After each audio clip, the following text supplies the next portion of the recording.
Hello and welcome to some more Star Citizen. Chris Roberts, creator of Star Citizen and head honcho of Cloud Imperium, has been keeping a very low profile over the last few months. In fact, such a low profile that many backers of the project have wondered where he is, as we haven't seen any videos with Chris in for quite a while, we haven't seen him post, we haven't seen any updates from him. So there was a load of rumours and sort of wild speculation that he'd escaped to an island, he got the Doom flu, he'd been coding solidly the physics system for Star Citizen or bits of it. People even said that they had found some details of him making potentially a new sci-fi series, but it appears to have been just that, wild speculation. So Chris Roberts has now been cited on the Spectrum forums, unless someone has gained access to his account and started writing for him, which I suppose is a fine conspiracy theory to have. There was a thread, atmospheric room system 4 years later, from Cameral asking, where are we with the room system that tracks atmospheric composition in and between areas and how that sort of composition moves between doors, bulkheads. When I take my helmet off, will I die or start suffocating? Basically is what it tracks to quite a high degree. To my surprise, Chris Roberts actually replied to this and gave us quite a lot of information on the room system. The room system has been in game for quite a while and fully works, including equalization of gases, atmosphere between room volumes, including dissipation into the global room, aka open space or the vacuum.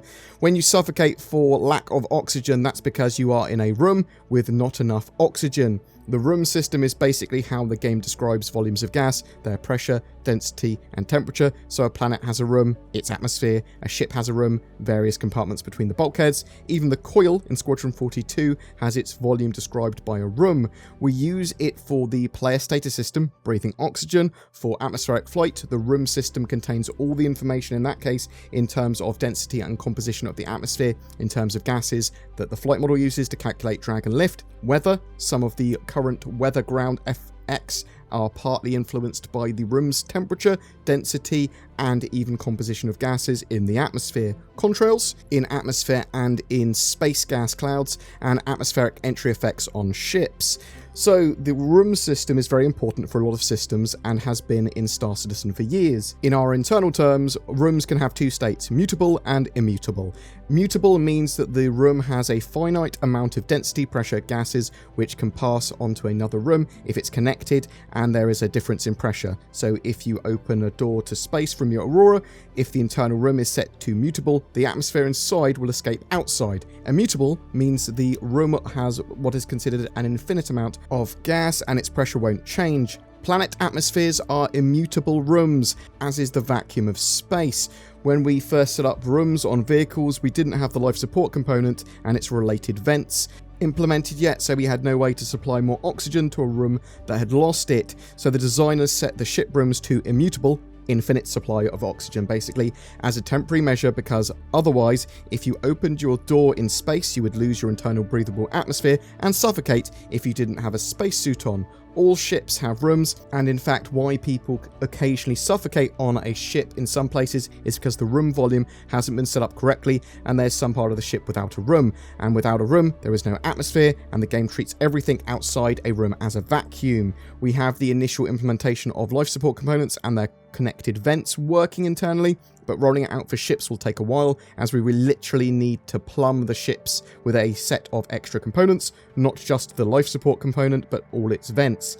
We have a few other systemic ship features, like more interactive cockpits, DCS style. We've also been working on, as well as the dynamic fire system, which also uses and affects the room and atmosphere, and an update to the pipe system that shares resources like power, heat, fuel, atmosphere between components that will be more flexible and scalable. So it's really a matter of scheduling when we do passes on a huge number of ships to set them up for the new systems that are waiting and the ones to be ready soon. As everyone always has more work than time, it's going to be more efficient to update multiple things once we crack open a ship to update it. hence some of the functionality we have waiting in the wings hasn't been rolled out just yet. There is a lot of very cool systemic gameplay that we've been working to finish off in the background for ships that, once all together, will create a spaceship simulation like no other. Let me give you an example that factors in our new physical damage that we are working on as I type. This is one of the things that I'm pretty involved in: fire, room, pipe, and player status systems. A ballistic round passes through a ship's shield, which scrubs off some of its kinetic energy, and not enough as the round's velocity was high, as was its mass, as it was an armor-piercing round. It manages to penetrate the armor and strikes an internal component, say a power relay node, something else we're working on as part of the pipe system refactor. The power node takes damage, giving it a chance to misfire while in use. A few minutes later, the node does misfire, blowing its fuse and resulting in it catching fire. The crew of the ship doesn't realise a fire has broken out in one of the side corridors, as they're busily concentrating on fighting the ships attacking them. The fire starts to spread along flammable surfaces, and as the fire starts to engulf other compartments, they also catch fire. The engineer on the bridge of the ship sees his console flash red, giving him a warning that several components have failed, and looking at his ship schematic, he sees a fire has broken out below decks. The engineer decides to seal the bulkhead doors on the corridor to contain the fire, but the doors have no power as the power node is out. He comms one of his crewmates to leave his turret and grab an extinguisher and put out the blaze, which is slowly creeping towards the power plant room. Fire reaching a ship's power plant or its ammo stores are two surefire ways for your ship to go boom.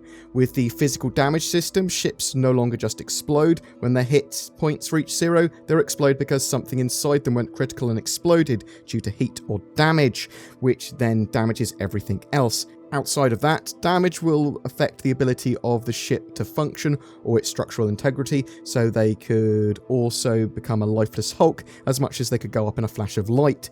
When the crew member gets to the corridor where the fire has broken out, it may have already consumed a huge amount of oxygen in that room, the corridor, and it might have released noxious gases, so the crew member can't breathe and quickly retreats to put on a fire-resistant suit and helmet. The engineer, in desperation, manages to reroute power away from the destroyed node through a secondary node, restoring power to enough of the bulkhead doors to allow him to contain the fire.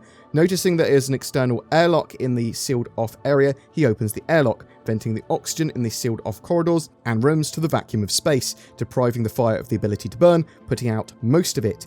By this time, the crew member is suitably dressed and can extinguish the fire that has made its way past the bulkhead door before it can grow again. The engineer then reseals the airlock and allows the life support system to replenish the air in the vented part of the ship. Once done, the engineer opens up the bulkhead door, allowing the crew member in with a replacement fuse for the power node, restoring power to that section of the ship, then returns to his turret.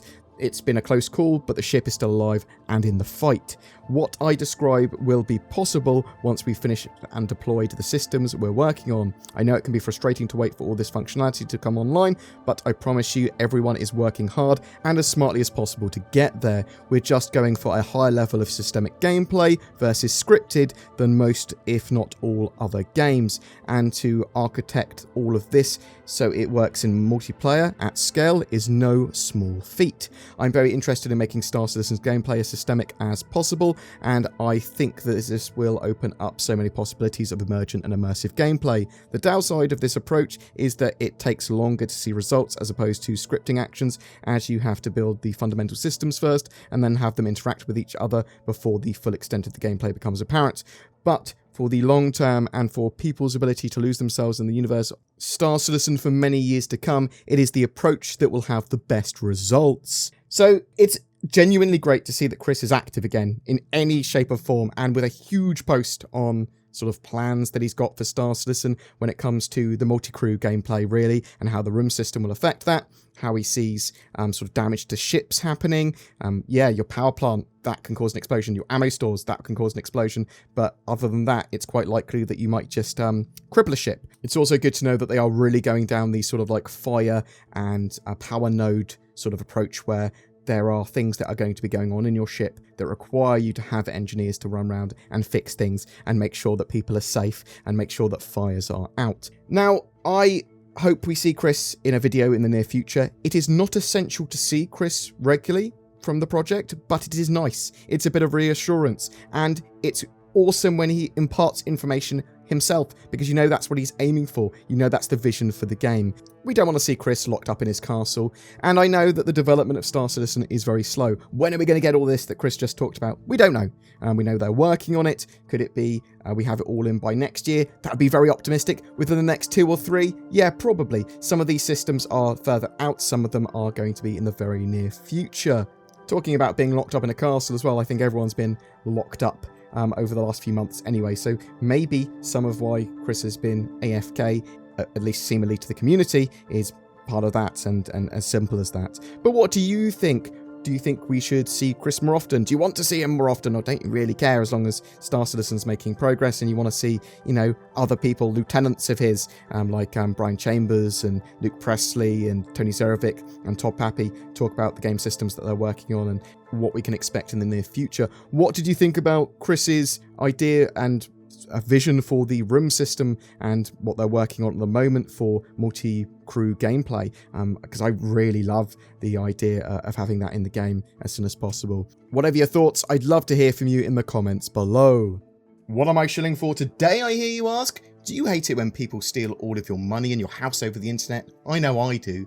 NordVPN may have been invented by wizards to help protect your personal data from the prying eyes of the dark web, a sinister cabal of technomancers that grow in power the more they know about your browsing habits. The true story of NordVPN's origins are unknown and lost to the ages, and without using facts, no one really knows how it provides more accessibility to otherwise censored websites or a safer security experience for all that use it.